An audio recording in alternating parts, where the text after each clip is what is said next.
Mga bro, mukhang all-in na talaga ang South Korea sa pagtulong sa atin sa pag-modernize ng Armed Forces of the Philippines. This time, hindi lang ito tungkol sa frigates at light fighters, game na rin sila sa submarino at multirole fighters. Ibig sabihin, hindi na lang pang ibabaw ang laban, kundi pati ilalim ng dagat at himpapawid ay may sagot na rin sila. Grabe, bro, ito na ang tinatawag na Total Package Defense Partnership. Pasok sa eksena ang Hanwha Ocean, ang Korean shipbuilder na kilala sa world-class technology.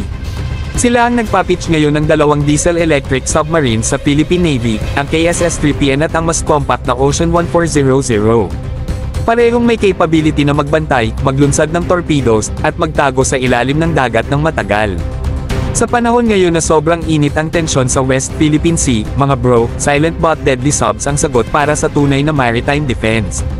At habang ginugulat tayo sa ilalim ng tubig, hindi rin nagpapahuli sa ere. Ang Korea Aerospace Industries ay formal nang nag-o-offer ng kanilang KF-21 Boramae, isang multirole fighter na swak para sa Philippine Air Force.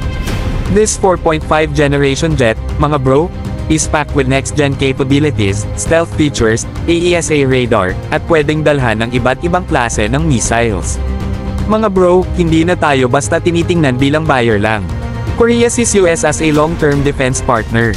Itong offer ng submarines at KF-21 ay hindi lang negosyo, strategic move ito para palakasin tayo habang lumalalim ang pressure sa ating teritoryo.